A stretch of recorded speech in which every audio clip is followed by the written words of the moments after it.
오늘을 함께하며 여러분의 내일을 응원합니다. 성공예감 이대호입니다.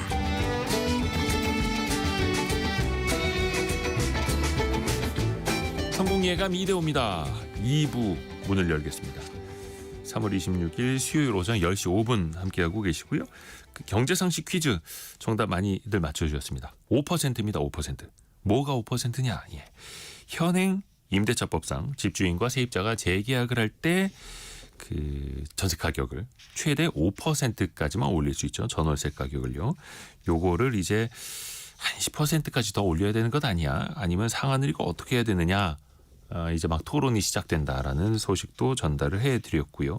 또 이게 세입자냐 아니면 임대인이냐에 따라서 입장에 따라서 또 이게 갈릴 수밖에 없습니다. 1776님께서는 집주인입니다. 월세를 2년 전에 너무 저렴하게 내놔서 시세대로 올리고 싶은데 이 상한제에 묶여서 너무 속상합니다. 이렇게 이야기를 해주셨고요. 8540님은 세입자이고요. 5% 이상 올리는 걸 반대했더니 주인이 쓴다면서 나가라고 하더라고요. 얼마 후에 훨씬 올린 금액으로 다시 내놓는 걸 봤습니다. 라고. 근데 요거는 나중에 손해배상 청구를 하실 수 있는 그런 항목이기도 하죠. 그래서 이것 때문에 법적인 분쟁도 많이 또 벌어진다고 하고요. 그래서 실제로 저 집주인이 실거주로 들어가는지 그 직계가족이 그 집에 들어가는지 끝까지 지켜보시는 전 세입자들도 좀 계시다고 하고요. 이게 또 법적인 거니까요. 또 손해배상을 받으실 수도 있는 측면이고요.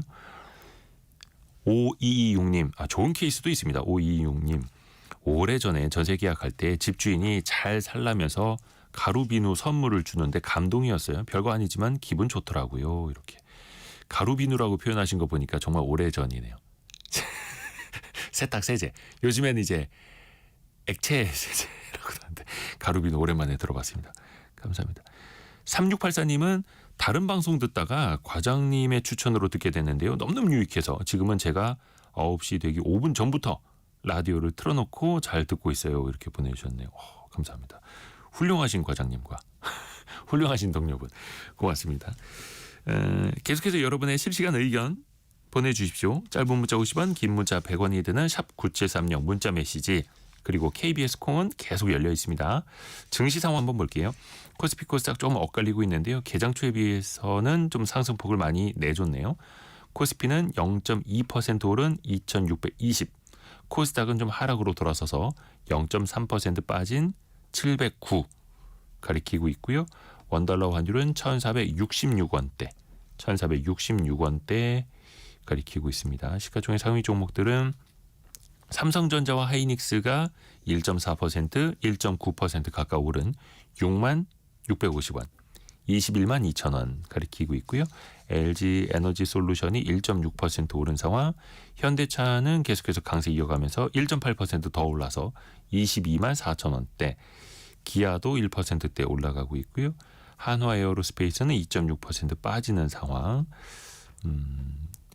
코스닥 내에서도 시총 상위 종목들 가운데 리가캠바이오가 2.7% 조정을 좀 받고 있고요. 큰 변동폭은 상위 종목들에선 오늘은 나타나지 않고 있네요. 또 우리 증시에서 작년 한 해도 그렇고 올해는 약간 좀 쉬어가는 흐름은 있긴 합니다만 화장품 관련주들이 굉장히 많이 올랐습니다. 작년에 뭐 2배, 3배 오른 화장품 관련주들이 꽤 많이 나타났죠. 지난해 우리나라 화장품 수출 규모가 102억 달러, 약 15조 원에 이르렀고요. 1년 전보다 20% 이상 성장한 최대 실적이기도 합니다. 그야말로 K-뷰티 세계로 뻗어나가고 있는데요. 그 달라진 소비 패턴 그리고 또 주가 측면 다양하게 한번 들여다보실까요? LS증권에서 유통과 화장품을 담당하고 있는 애널리스트 오리나 연구원과 함께합니다. 안녕하세요. 안녕하세요. 정말 오랜만에 나오셨어요. 네, 정말 오랜만입니다. 1년여 만에. 거의 1년여 만입니다. 그렇죠. 네. 그동안에 출산도 하셨고. 맞습니다. 축하드립니다. 감사합니다. 벌써 아이가 뛰어다닐 그 휴직 중인 사이에 네. 어떻게 보면 우리나라 화장품 업계에 퀀텀 점프가 좀 이루어지지 않았던가요? 있었죠. 예. 예. 제가 이제 화장품 업종을 2013년부터 커버했으니까 이제 거의 뭐 10년 넘게 봤는데, 네.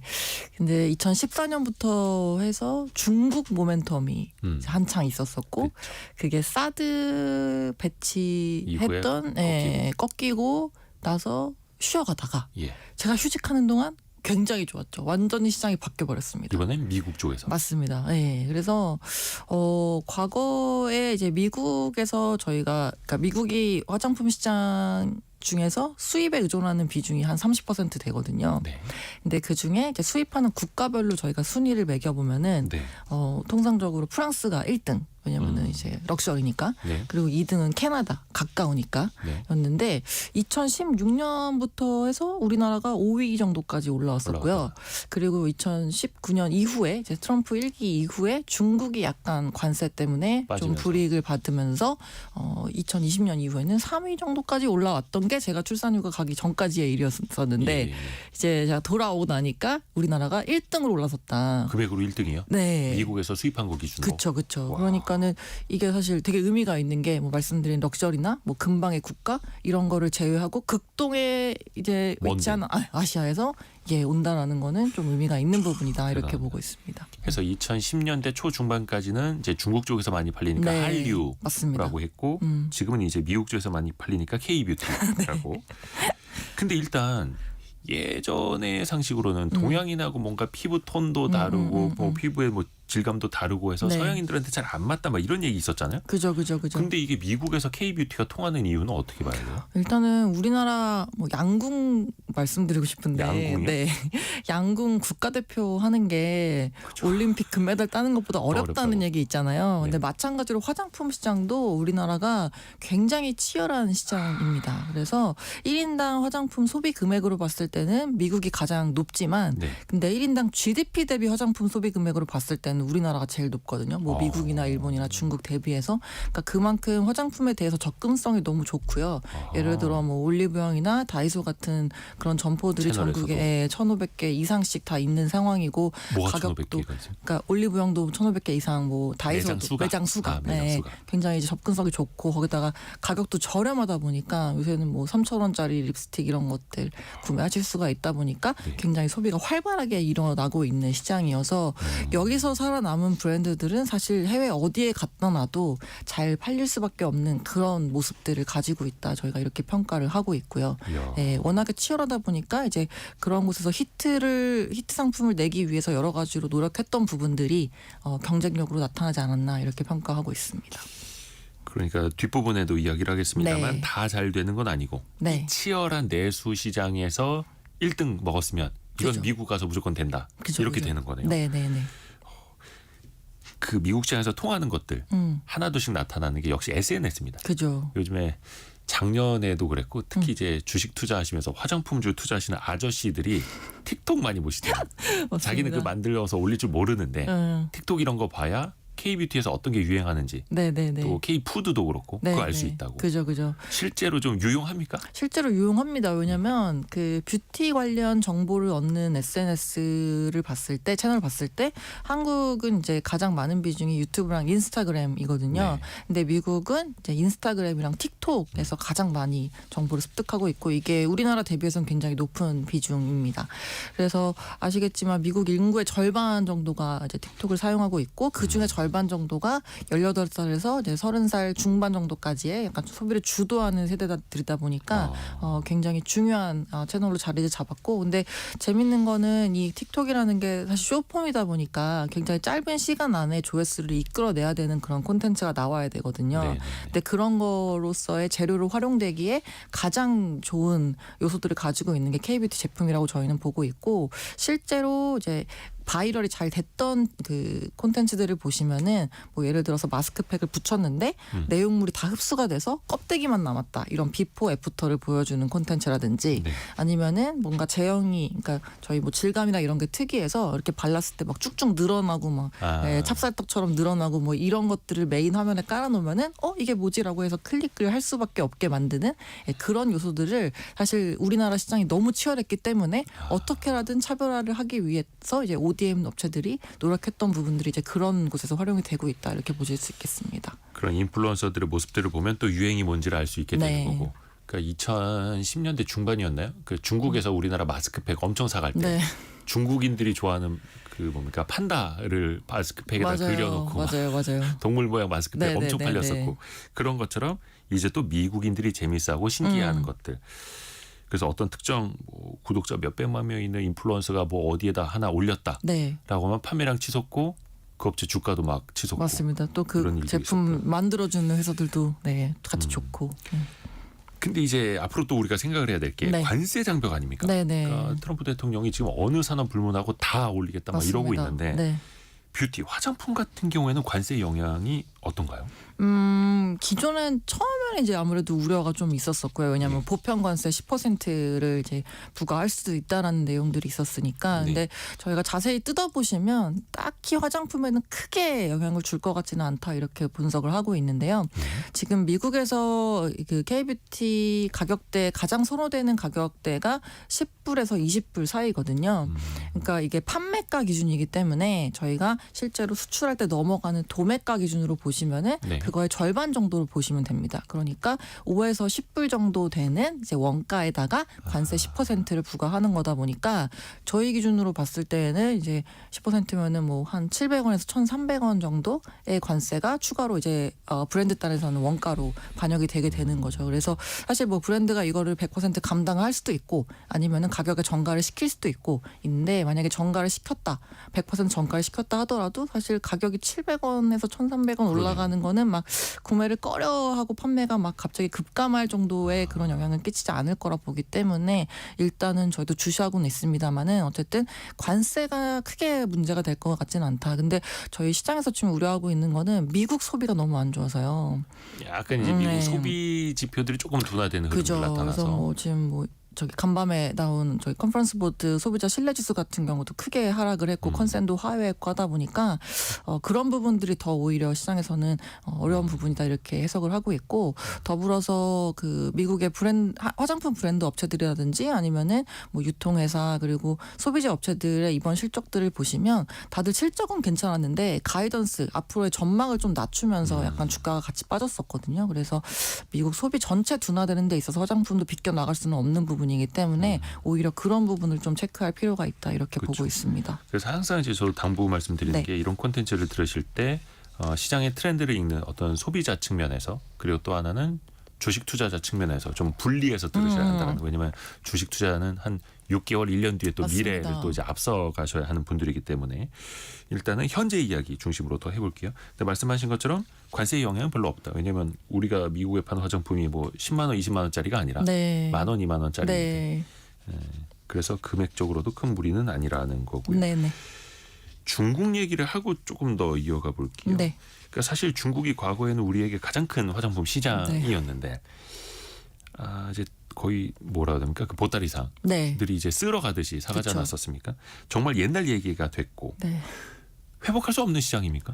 회복할 수 없다고 보고 있습니다. 아 그래요? 네. 이유는 중국 쪽의 브랜드도 많이 올라왔고 중국 쪽 브랜드도 많이 올라왔고요. 그리고 중국 화장품 시장 자체도 뭐 우리나라랑 다를 바 없이 굉장히 파편화되고 있는 상황. 그래서 저희가 소비를 얘기를 할 때 이제 제가 꾸준히 이제 앞으로의 10년 동안은 파편화 소비가 대세가 될 거다라고 말씀을 드리는 부분이 네. 수요가 워낙에 세분화되고 있고요.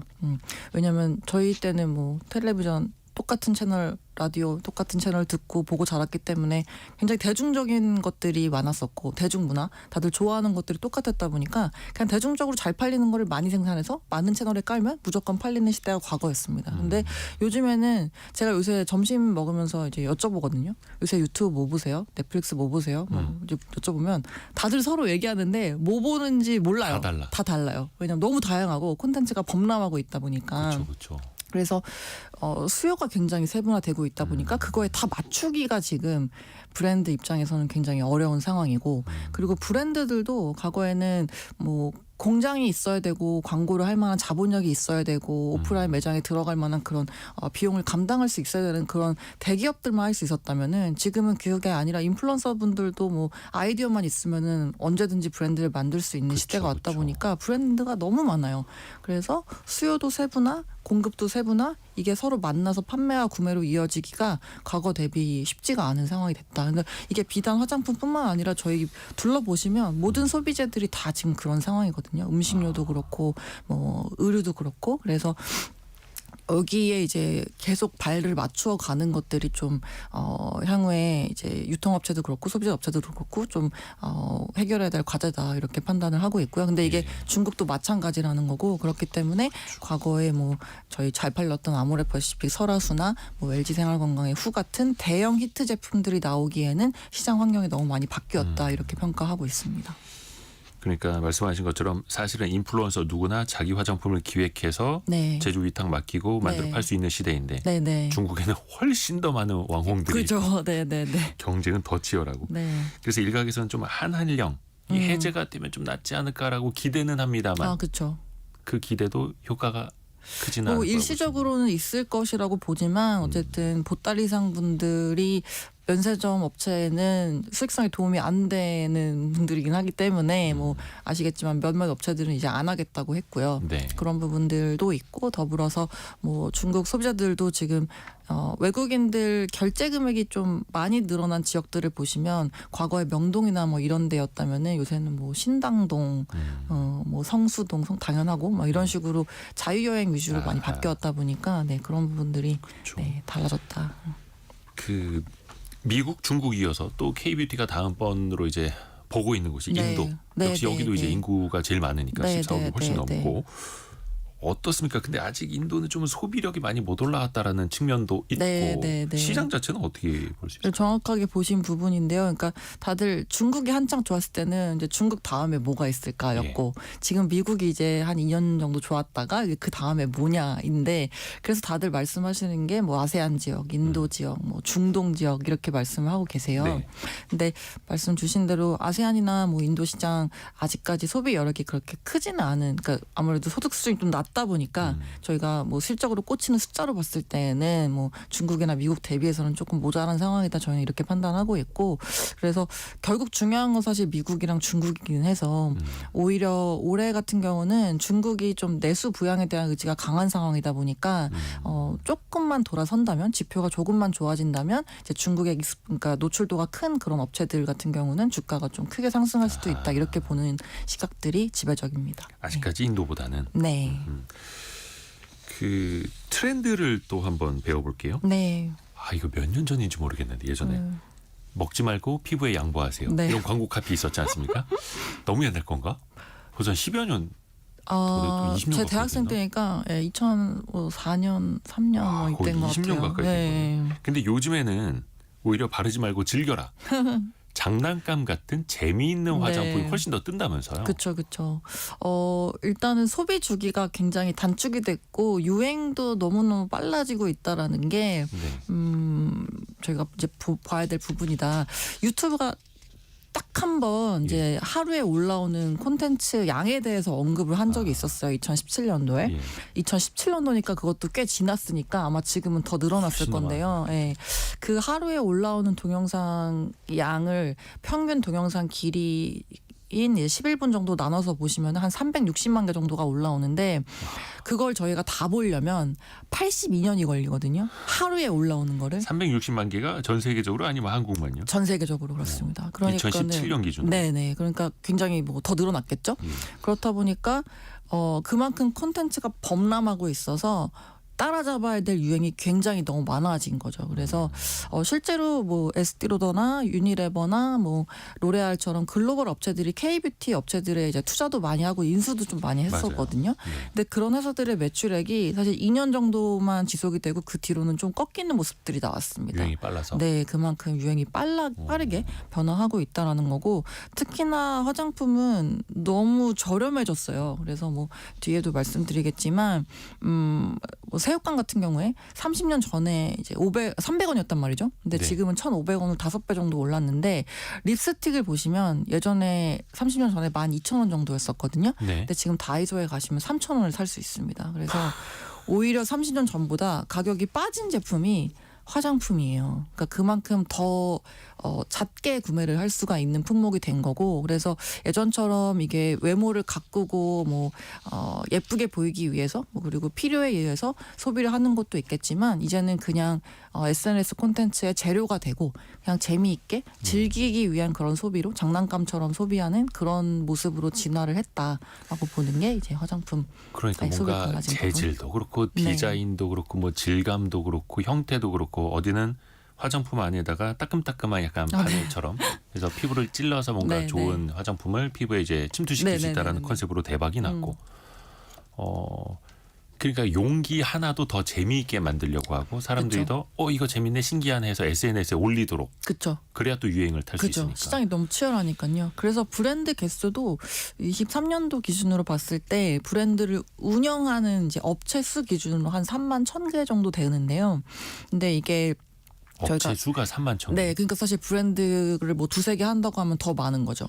네, 근데 이게 뭐 이제 딱 그냥 피부로 와닿게 말씀을 드리면은 프랜차이즈 치킨집보다 많은 수라고 보시면 됩니다. 그러니까는 네, 저희 보통 치킨집 많이 갖다 대잖아요. 네. 근데 그러니까 그만큼 많은 상황이어서 치열하네. 치열합니다. 네. 그러니까 그 사이에서 사실은 예전에는 화장품의 어떤 성분, 효과 막 이런 거 따졌다면, 오히려 이제는 기발한 아이디어, 그죠. 재밌는 거, 예, 뭐 이게 또 유행인 거. 회사를 띄우는 거. 네네. 근데 아까 몇 년 전입니까? 거의 한 30년 전에 립스틱 12,000원이었는데 네. 지금은 3,000원짜리가 네. 나온다. 이게 어떻게 가능한 거예요? 그 사이에 물가가 정말 많이 올랐는데. 아, 그렇죠. 사실 화장품이 그 원가 중에서 제일 비싼 게 용기가 제일 비싸고요. 그릇, 네, 그릇이. 네. 담는 그릇이 제일 네, 비싸요? 사실 그 안에 내용물보다 그릇이 더 비싼 경우가 많습니다. 그래서 지금 저희 3,000원, 5,000원에 팔리고 있는 제품들을 보시면 그 중간에 유통마진이나 이런 거를 제했기 때문에 기본적으로 비용이 덜 들어가는 거, 이제 플러스 용기랑 이제 원가 같은 경우도 굉장히 싸기 때문에 야, 네. 제가 또 마침 또 어저께 산 게 이게 3,000원짜리인데 그걸 뭐라고 급해서 불러요? 샀거든요. 네. 립글로즈인데요. 네네네. 이거는 네, 지나가다가 제가 오늘 안 갖고 온 게 있어가지고 아. 3,000원 주고 산 겁니다. 네. 그 예전에는 뭐 몇만 원짜리 립스틱 하나 사려면 뭐 색상 보고 막 발라보고 네, 꼼꼼하게 네, 막 손등에 발라보고 막 네, 네, 했었는데, 이제는 그냥 간편하게. 간편하게 안 갖고 왔네. 3,000원. 커피 값보다 좀 싸니까. 네. 근데 원가가 또 그렇게 부담스럽지도 않은 거고. 네네네. 최경미님은 화장품은 케이스가 과하게 요란해서 더 비싼 것 같아요 보내주셨는데, 오히려 또 그걸로 차별화를 해야 되는 그럼요. 거고요. 네. 와, 재밌습니다. 근데 이게 소비 자체가 화장품 시장은 양극화, 초양극화도 네. 이렇게 되는 거고요. 그렇죠. 그래서 뭐 지금 백화점의 1, 2월 달 실적을 보셔도 재밌는 게 시계랑 보석은 또 성장을 두 자릿수씩 했거든요. 그래서 이게 제가 보기에는 이제 코로나 때 많은 분들이 뭐 가방이랑 뭐 이런 것들 대부분 구매를 하셨다 보니까 그 돈 풀리고 막 저금리 시절에. 그죠. 예. 예. 그래서 이제 내가 진짜 올드머니다. 내가 정말로 돈 있는 사람이다라는 거를 보여주기 위해서 이제 시계랑 보석이 수단으로 좀 활용이 되는 부분도 있다라고 저는 보고 있고, 더불어서 또 1월, 2월에 명품 브랜드들이 인상이 좀 있었어요. 그래서 그런 거에 대비해서 미리 사는 뭐 선수요들이 좀 있었던 부분도 있습니다. 어쨌든 말씀 주신 것처럼 양극화는 좀 지속이 아예 되고 고가로 있고요. 가거나, 네, 아예 저가로 저가로 가거나. 네. 네. 근데 아까 그 화장품 이제 재미있는 화장품 네네네. 이런 거 기발한 화장품도 말씀을 좀 했는데, 무슨 화장품 종류가 이렇게 많습니까? 특히 이제 색상도 그죠. 그냥 빨간색, 분홍색이 아니라 아니죠. 말린 장미색, 와인을 머금은 버건디, 유리알 광택, 딸기 우유빛 토끼 혀. 저 이거 솔직히 오탄 줄 알았어요. 작가님한테 이거 물어보려고 그랬거든요. 딸기 우유빛 토끼 혀가 뭐예요? 그래서 무슨 토끼 혀 색깔을 따라 진짜 있더라고요. 진짜 있어요. 무슨 색깔을 토끼 혀 색깔을 토끼 내는 혀 거. 색깔 뭐 머금은 뭐 앙금 앵두 뭐 진짜 기상천외 어디 뭐 장명소 갔다 오셨는지 네. 모르겠는데 이 정도로 뭔가 차별화를 해야 된다는 거예요. 뭐 사람들의 이제 니즈를 그죠. 만들어야 된다는 그리고 거예요. 만들어내는 게 또 양적으로도 확장을 해야 되는 상황인데, 이것도 사실 시장이 치열하니까 어쩔 수 없이 얼굴을 정말 나노 단위로 세분하게 쪼개서 뭔가 바를 수 있는 곳에 다 바르게 만들자, 이런 거거든요. 눈 두덩이 다르고 눈 그죠. 위 다르고 애교살도 눈 만들고 꼬리 다르고 그죠.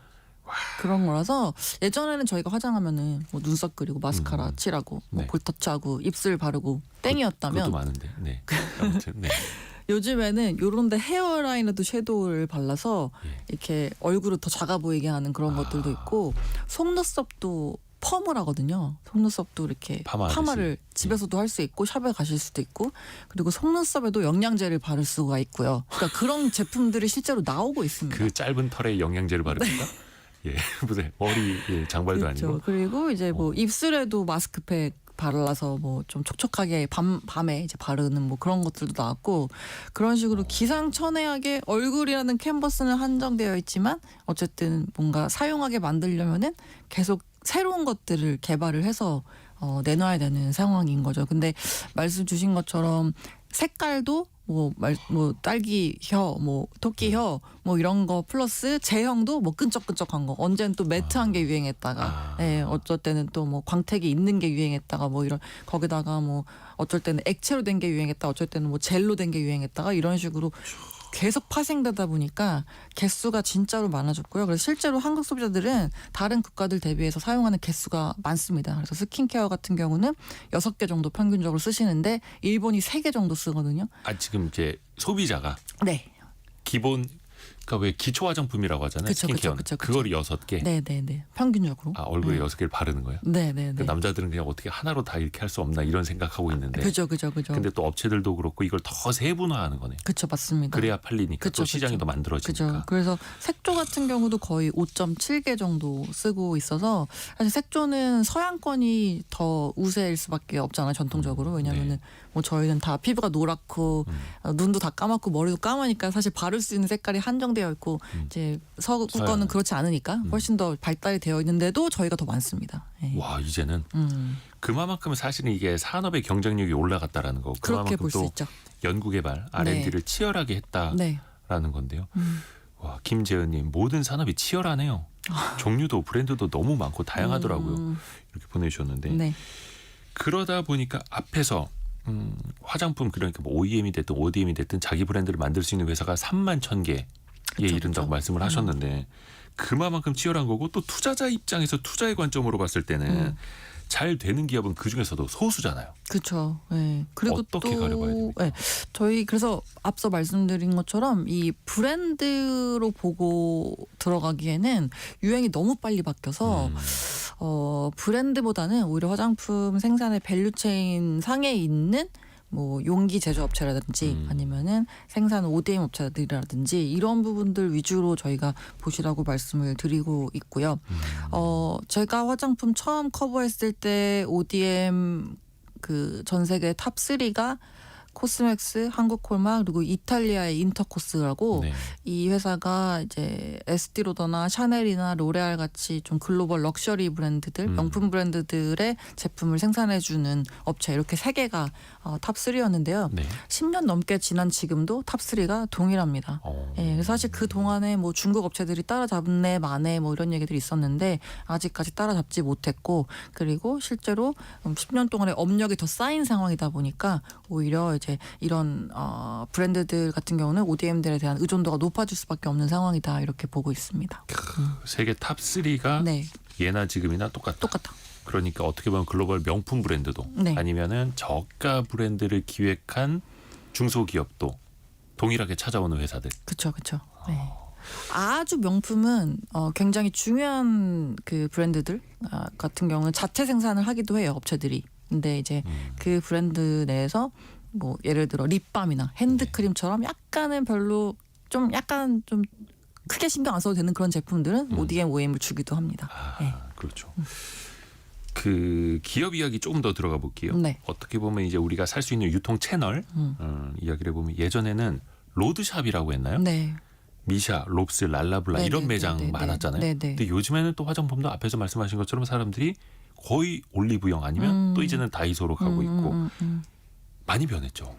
정말 많이 변했는데요. 왜냐면은 저희 그 10년 전만 해도 아모레퍼시픽에서 잘 되는 채널 중에 하나가 아리따움이라는 전문점 채널이었었고 맞아요.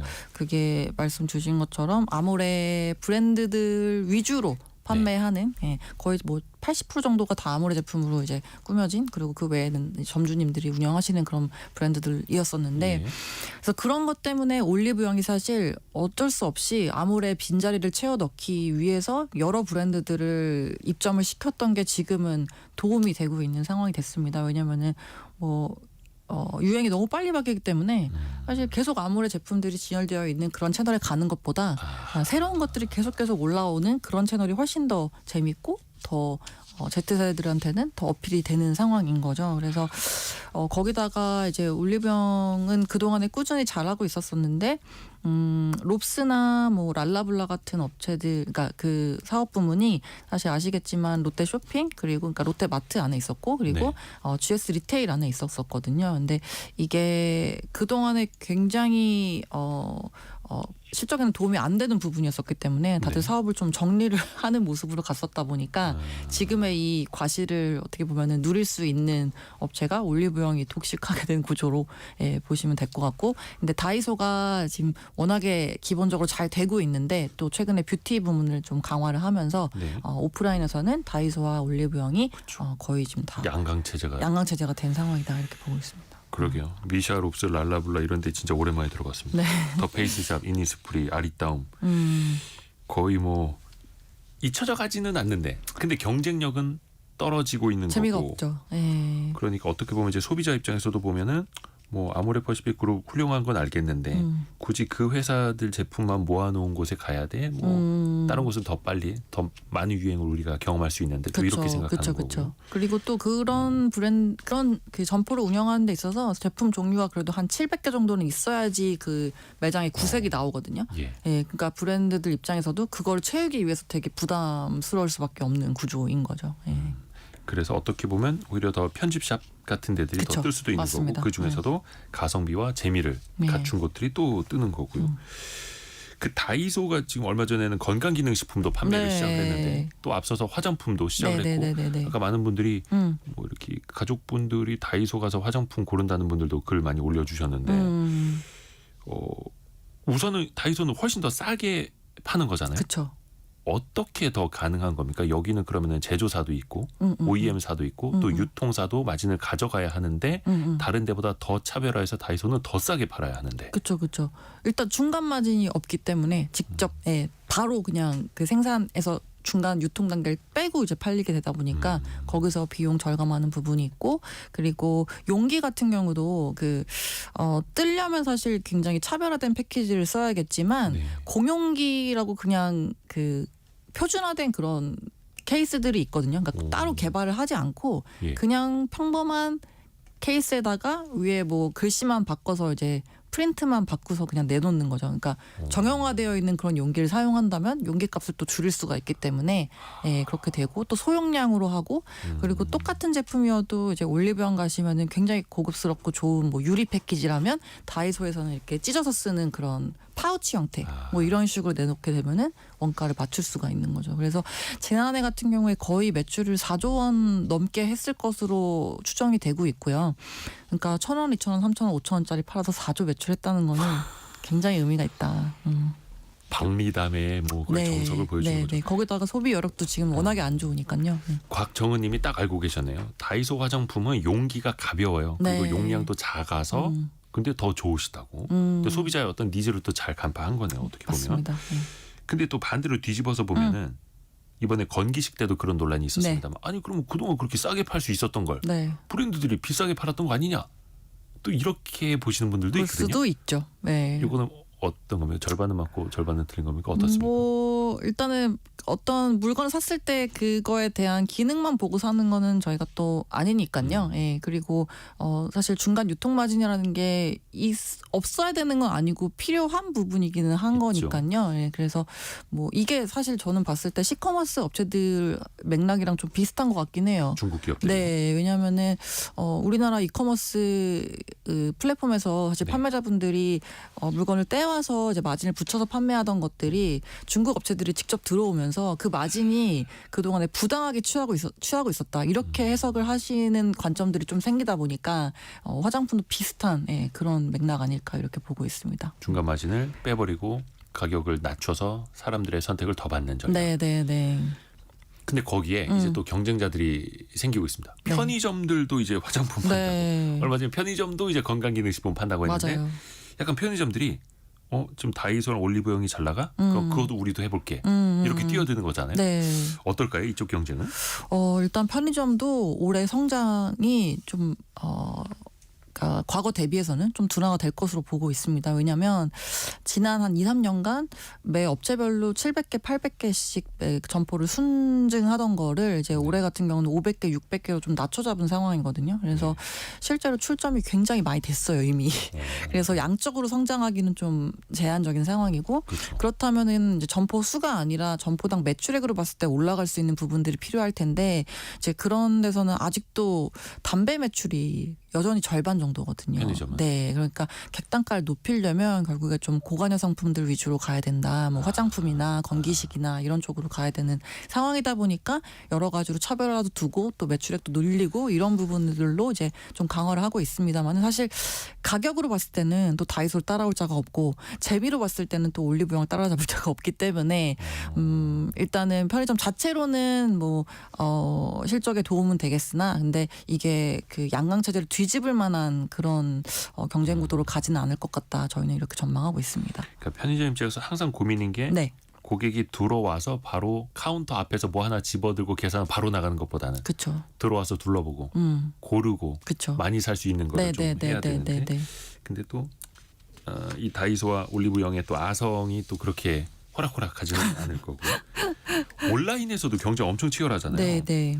일단 뭐 네이버 쇼핑하고 쿠팡의 양강 체제이기는 네. 한데 어떻습니까? 화장품 같은 경우에는 여기도 다른 기업들이 온라인 플랫폼 만들어서 네. 그걸 좀 깨려고 할 거 아니에요? 그렇죠. 여기 의외로 무주공산인 게 올리브영 말고는 지금 압도적으로 쉐어를 가져가고 있는 업체가 없는 상황이고요. 아하. 저희가 추정하기로는 지금 화장품 온라인 거래액 중에 올리브영 비중이 한 30% 되는 걸로 추정을 하고 있는데, 온라인에서도? 네.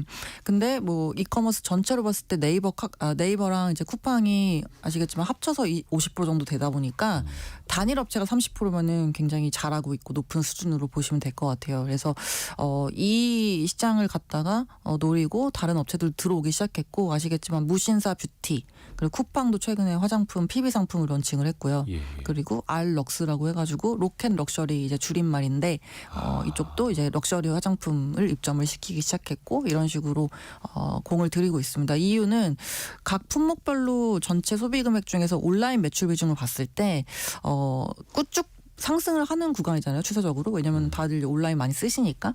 근데 화장품 같은 경우는 2021년부터 22년까지 오히려 이 온라인 비중이 조금 빠졌어요. 네. 왜냐하면 리오프닝 때문에 다들 오프라인에서 좀 나가서 구매를 하신다고 해가지고 줄었거든요. 그래서 다시 올라오고 있는 상황이어서 그 말인즉슨 성장 여력이 좀 남아있는 상황이다. 온라인 쪽에서 화장품은.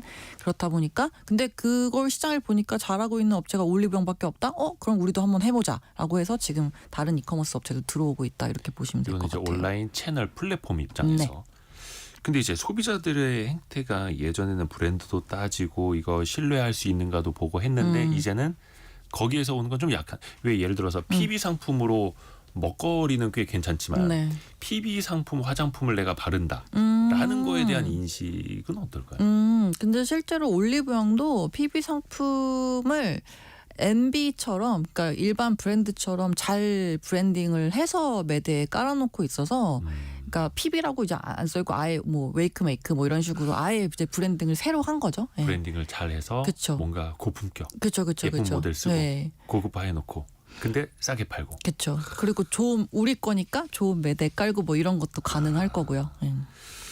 투자 측면에서 보면은 네. 이게 또 고민이 될 수밖에 없는 게 앞에서도 말씀드렸습니다만 작년에 화장품 관련주들이 몇 배씩 올랐거든요. 너무 좋았죠. 그리고 올해는 좀 쉬어가는 감도 있고 네. 그러면 여기에서 추가 성장성이 나올 것인가 이거를 봐야 하는데 맞습니다. 어떻습니까? 그래서 저희가 말씀드리는 거는 뭐 종목으로 봤을 때는 ODM들이 좀 더 편안할 수 있다 이렇게 말씀드리는 게 브랜드 같은 경우는 유행이 너무 빨리 바뀌고 이게 이미 떴다고 하면은 저희가 좀 늦은 감도 있고 이런 상황. 그래서 개별 종목으로 봤을 때는 이제 대형 ODM들 위주로 접근하시라 이렇게 말씀을 드리고 있고요. 그게 아니라면은 좀 위험을 분산할 수 있는 ETF도 화장품 관련해서 많이 있기 때문에 그것도 같이 관심 가져보시면 좋을 것 같고요. 근데 이제 글로벌 업체들로 봤을 때에는 다들 좀 올해 전망은 낮춘 상황이어서 뭐 ODM도 그렇고 브랜드도 그렇고 채널도 그렇고, 그러니까 올리브영 같은 업체가 미국에도 얼타하고 상장이 예. 되어 있고, 그리고 세포라 같은 경우는 LVMH 밑에 이제 사업부로 들어가 있는 상황이거든요. 근데 다들 지금 좀 올해 어려울 거다 이렇게 전망하고 있어서. 그러니까 기존의 네. 성장세는 나오기 힘들다. 그렇죠. 요 왜냐하면 정도. 코로나 이후에 너무 좋았었고요. 그게 좀 정상화되고 있는 과정이다라고 해외 기업들도 컨퍼런스 콜 때 다들 똑같이 언급하고 있습니다. 그리고 브랜드보다는 OEM, ODM 제조사. 그러니까 앞에서 브랜드들이 전쟁을 벌이고 있는데 뒤에서 군수물자 만들고 있는 그런 군수물자 회사들은 만들고 있죠. 네. 웃고 있는 거고. 오늘 심층적으로 네. 트렌드부터 또 투자 전략까지도 이야기를 들어봤습니다. LS증권에서 화장품도 유통 담당하고 있는 오리나 연구원이었습니다. 고맙습니다. 감사합니다. 라디오 정보센터 다녀옵니다. 영남 지역에서 발생한 대형 산불로 지금까지 18명이 숨지고 19명이 중경상을 입었으며 건물 209곳이 피해를 입은 것으로 잠정 집계됐습니다. 피해가 가장 큰 경북 의성 산불의 영향구역은 15,000여 헥타르로 진화율은 68%입니다. 한덕수 대통령 권한대행은 대국민 담화에서 역대 최악의 산불 기록을 갈아쓰고 있다며 이번 주 가용자원을 총동원해 산불 확산을 막겠다고 밝혔습니다. 더불어민주당은 한덕수 대통령 권한대행을 향해 헌재의 결정을 존중해 마은혁 헌법재판관 후보자를 당장 임명하라고 거듭 촉구했습니다.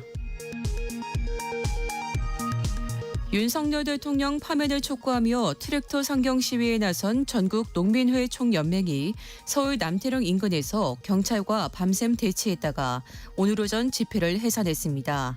경찰은 광화문 인근에 진입한 트랙터 한 대의 견인에 나섰습니다. 지금까지 라디오 정보센터 뉴스 정한나였습니다. 애프터 서비스 시간 유혜진 리포터와 함께합니다. 안녕하세요. 네, 안녕하세요. 우리 청취자분들의 질문 들어볼까요? 네, 어제 퀴즈 정답이 특별 재난 지역이었는데요. 윤승희님, 특별 재난 지역은 어떤 기준으로 지정되나요? 하고 질문하셨습니다. 오늘도 아까 한덕수 대통령 권한대행이 직접 네. 또 그 대국민 담화도 발표하면서 특별 재난 지역 더 추가 네. 선포하는 지역 나왔거든요. 뭐 울산, 경남 지역들도 많고 경북 지역 더 넓어졌는데 우선은 특별 재난 지역이 선포되는 일 자체가 없어야 하는데 네. 너무 넓어지고 있어서 우선은 그 자연재해 피해 규모를 측정한다고 합니다. 뭐 폭우가 됐든 폭설이 됐든 화재가 됐든 그리고 그 복구 비용 네. 또 이걸 분담할 수 있는가 그 수준을 또 따져본다고 하고요.